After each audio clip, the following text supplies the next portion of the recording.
Gaming Bolt presents 10 most disturbing video game performances ever. Voice acting is one of those more modern beasts, a luxury that older hardware was never privy to. Now that we have it regularly though, it's one of the most variable aspects of a game. Some titles hit the nail on the head, while others totally let down a decent story with lame vocal efforts. Then there are those other rare examples where a vocal talent is so appropriate, so in character, or so downright odd that it's just plain disturbing. We've gathered 10 of them together for you right now. Warning, this list may contain spoilers. Insanity is doing the exact same fucking thing over and over again, expecting shit to change. Michael Mondo, VAAS. Far Cry 3 was a big game, spanning 2 islands with 2 very different main antagonists. The final boss was undercut by VAAS, the main enemy at the game's outset. He's later revealed to be little more than a middleman, but he remains the face of Far Cry 3 in spite of this. The reason is because of his personality. The main boss, Hoyt, is comparatively stable, more Machiavellian than truly delusional, but VAAS is insane through and through, something that makes him much more dangerous. Part of his insanity is in his totally unhinged voice acting, courtesy of the excellent Michael Mondo. Is this your first visit here then? No, sir. Actually, I've been coming here once or twice a year for, a while now. I don't get much business here, but it sure does make a fine vacation. Doug Boyd, FORREST KAYSEN. Many criticize the voice acting in Deadly Premonition as wooden and unprofessional, but this hollow vocal act kind of added to the game's unusual brand of horror. Doug Boyd's performance as FORREST KAYSEN perhaps best exemplifies this, particularly at the game's end as his true motives are further revealed. It's just, well, wrong how chirpy this guy is. Now that the director's cut re-release has hit the PS3, we can only hope more players try out this vastly underrated modern classic. Oh, it's you. You know her? It's been a long time. How have you been? She likes you. I've been really busy being dead. MCLAIN, GLADOS.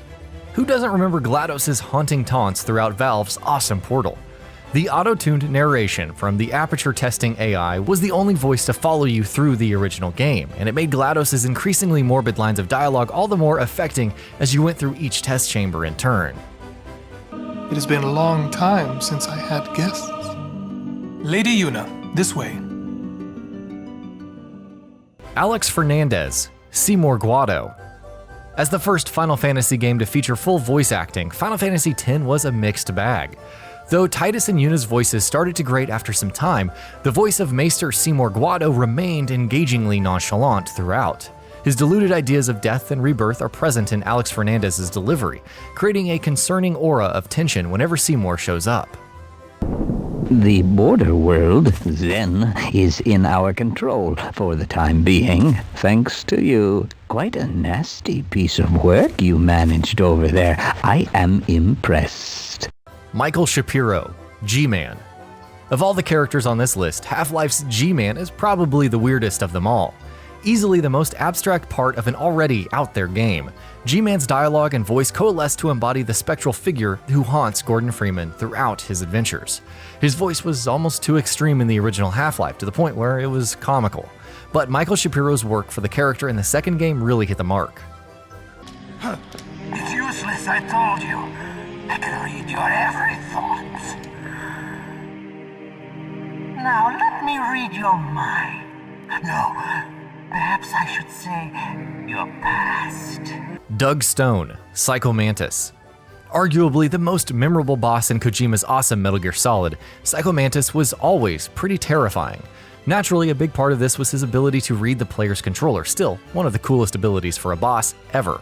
That said, Doug Stone's slimy vocals added an even more sinister element to this boss fight, made all the more noticeable by how Mantis became oddly likable during his last breath. It was all a lie. There's nothing wrong with you. Nice of you to say, but you of all people should know there's plenty wrong with me. Mark Hamill, the Joker. Mark Hamill's work as the Joker in the 90s Batman animated series has defined the Dark Knight's famous nemesis for an entire generation. His reprise as the antagonist for Batman Arkham Asylum and City brought that same generation on board with Rocksteady's incredible Batman games. The Joker is suitably nuts in both games, and Mark Hamill's voice is a big part of this. Step away from her. What? Step away! She has brought truth, and you condemn it. The arrogance. You will not harm her. You will not harm her ever again. SARA KRESTLEMAN, KREIA. Though Star Wars Knights of the Old Republic 2 is renowned for falling away near the end of its plot, the shift in KREIA's alignment was perfectly established by SARA KRESTLEMAN's complex vocal performance. Bringing out the wise, experienced, but ultimately sinister characteristics of this complex character, it's a shame the rushed development time took the wind out of the ending sales so much. Lose a damn thing! This is the enemy! And he's here on his knees! Robin Atkin Downes, Kaz Miller.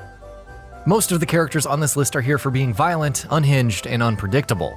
Kaz is literally endowed with these characteristics, but his main trait is his ability to lose it all for revenge. In the entirety of The Phantom Pain, we see him go after Skullface and Cypher to get his revenge.